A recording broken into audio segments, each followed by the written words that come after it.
Баршаңызға қайырлы күн достар, менің каналыма қош келдіңіздер. Бүгін сіздермен бірге бар жоғы 5 минутта цветная капустаны в кляре жасап көреміз. Дәмі енді өте дәмді болады, тіпті жемейтін балаларының өзіне ұнады.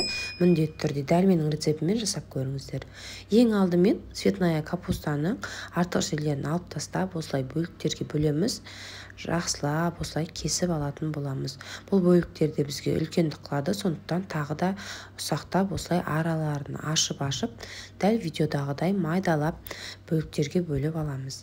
Мінекей осылай дайындап аламыз, барлығы бізге ыңғайлы болу үшін.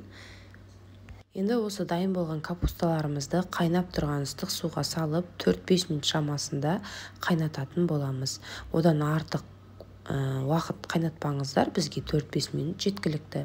Барлығын жақсылап қайнатып аламыз. Енді қайнаған капусталарымызды бөлек сүзгіден өткізіп, бөлек ыдысқа салып, суытып алатын боламыз. Толықтай суығаны дұрыс. Енді клярын дайындайтын боламыз. Ол үшін сүтімізді ыдысымызға құямыз. Үстіне 2 жұмыртқаны саламыз. Шым-шым тұзымызды салып, барлығын жақсылап венчиктің көмегімен бір араластырып аламыз. Яғни тұзымыз еруі қажет. Енді үстіне ұнымызды сала отырып, ұнымызды шетінен сала отырып, венчиктің көмегімен араластырамыз. Оның барлығын бірден сала салмаймыз. Комок болып қалуы мүмкін, сондықтан асықпай шетінен араластыра отырып, ұнымызды салып, клярымызды жақсылап араластырып, дайындап алатын боламыз. Мінекей осымен біздің клярымыз дайын. Құрамындағы заттарын төменге описание бөліміне қалдырамын. Мінекей енді біздің клярымыз дайын. Енді бізге сухарик керек, яғни панировочный сухариді дайындап аламыз. Содан кейін цветной капустамызды алып, суыған клярға батырамыз. Содан соң панировочный сухариге батырып, осылай барлығын дайындап аламыз. Сіздерге түсінікті болу үшін тағы да қайталап көрсететін боламын. Алдымен цветная капустаны клярға батырамыз, содан соң сухариге, панировочный сухариге батырып алып, осылай барлығын бір-екі қылып дайындап аламыз.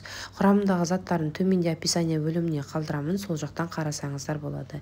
Енді қызып тұрған майымызға капусталарымызды салып, осылай екі беті қызарғанша қуырып алсақ жеткілікті. Көп қуыруды да қажет етпейді, жай сарғайса болғаннан, себебі біздің капустамыз уже піскен, тек бізге қуырылуы қажет болады. Мінекей барлығын қуырып, арнайы салфеткаға салып, майынан арылып алсаңыздар болады. Осымен біздің капустамыз дайын, өте дәмді болады. Міндетті түрде дәл менің рецептімен жасап көріңіздер. Әсіресе дастарханға закуска ретінде қойсаңыздар да өте керемет болып шығады. Видеоны соңына дейін қарағандарыңызға рахмет. Сіздермен болған Нұрия Амангелді. Келесі видеода жолыққанша сау болыңыздар. Ұнаса лайк басып, пікір қалдыруды ұмытпаңыздар. Сау болыңыздар.